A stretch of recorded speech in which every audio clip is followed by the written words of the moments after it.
Nibidasanzwe kuyobora idini, politiki hamwe no kwigira umuhuza w'abari mu ntambara. Biratangaje ko isi yose ibihanze amaso Vatikano, ibukuru bw'abakuru bahambaye bavuga ari kijana. Ni igiki gituma badahuje imyizerere bagira ubufatanye budasanzwe. Abatoko bakaguhuza idini bagahuza ikiyago cy'ubufatanye bw'amadini. Buke buke intambwe ku ntambwe abantu bariko bararohama mu nzira batazi. Mu kanya gato bagashikama mu mwijima nyezina wa Satani. Ariko mu vy'ukuri ko bari gushaka ubumwe canke bifise indi ntumbero. Mbega uku kwihuza ko bakora ko arahanuwe. Uku kwihuza kuriko kubura intambara ya gatatu y'isi, murabe maso. Muri kumwe na Ntwari Audry Trésor bayikaze mu kiganiro ijwi ry'inzamba.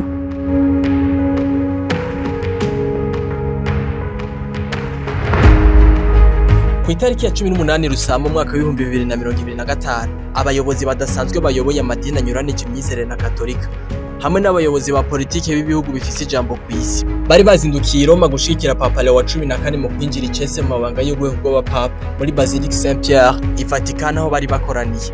Bamwe mu bayobozi b'amadini bazwi cyane ku isi hari umuyobozi wa Orthodox rwego mpuzamakungu Patriarche wa Constantinople ariwe Bartholomew wa mbere yatangaje ko yifuza ko Papa Leo wa 14 azomuvukanye w'ukuri n'umufasha mu gushigikira ubumwe bw'amadini ya Gikristo no mu nyungu z'abantu bose.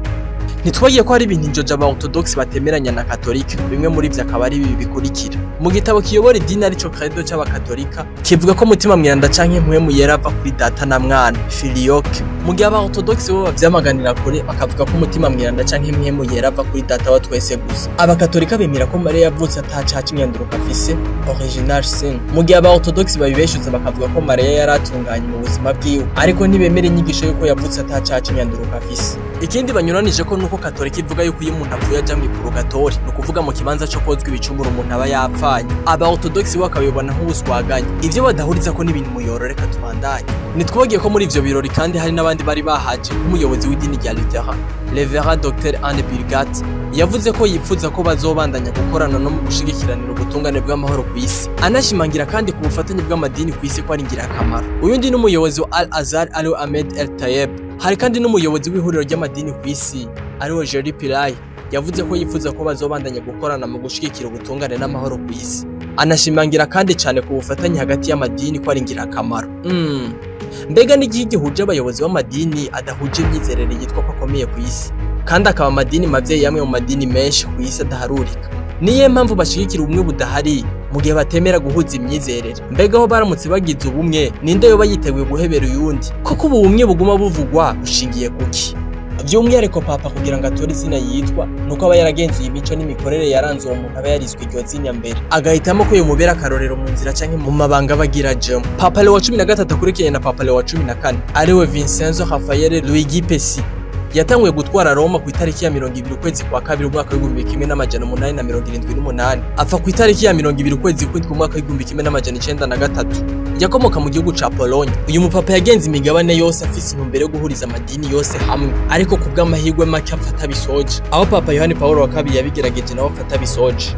Iyi ngingo uyu munsi iraje ishinga bikomeye Prevost ariwe Papa Leo wa 14. Igitabo Tragédie des siècles canke intambara ikomeye canditswe mu gihe Papa Leo wa 13 yaragiye ku butegetsi kitubwira ubuhanuzi buvuga ko ubufatanye bw'amadini adahuje imyizerere ko buzokwegera karambara y'abasenga by'ukuri. Kuri page yaho y'amajana 145 batubwira ko hazobaho impuza amadini hagati y'Uprotestante na Ecclesia Katolika. Byo byarabaye. Kuri page yaho y'amajana 588 bakatubwira kandi ko Satani azokoresha impuza amadini kugira ngo agere ku migambi yiwe. Kuri page yaho y'amajana 144 naho bavuga ko impuza amadini izofata ubutegetsi bwa politike buyibera inkoni y'icuma kugira ngo iyobora amadini yose yo ku isi. Nibidasanzwe kubona isi yose, ndavuga urwego rw'amadini yemeranya ibintu biteye ubwoba bimeze nko kwambika akagozi mwizosi abayoboke babo. Papa Leo wa 14 aheruka gutangaza ko agiye gukomeza icerekezo ca Francisco ku kijanye no guhuza amadini yose hamwe ku isi kugira ngo abe umuryango umwe. Vy'ukuri mu myumvire iryo jambo ntigiza, ariko kuko tutabeshanye hagati ya Islam, Katolike n'abasenga Buddha hamwe n'andi madini adahuje imyizerere, kuko bazishiramye ko basenga ugutandukanye. Mu gitabo Papa Francisco yari yaranditse citwa Laudato Si kivuga ico bise ngo iciza rusange, berekanye ko iciza rusange ari uko isi yose yogira umunsi umwe w'ikiruhuko bakagira imyizerere imwe kandi isi yose igashiramo kugira ngo bagwanye unyuranije nayo.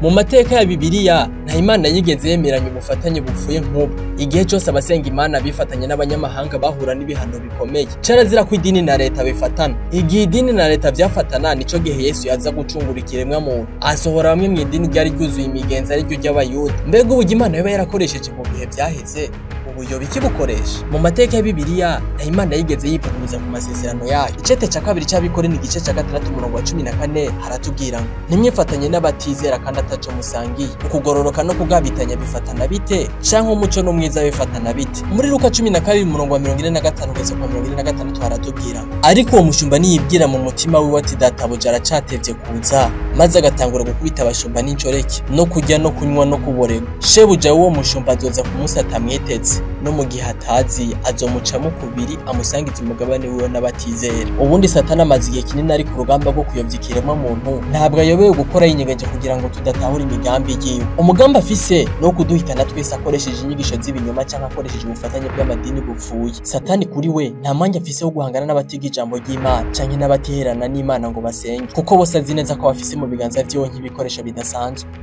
Tube maso turorera umwami, igihe ni gito cane, nta mwanya wo gupfusha ubusa mu bitagira ikimazi uhari. Mwari kumwe n'abavuga butumwa bwiza by'ikanguro n'ubugorozi. Ikaze ni mu biganiro bikurikira.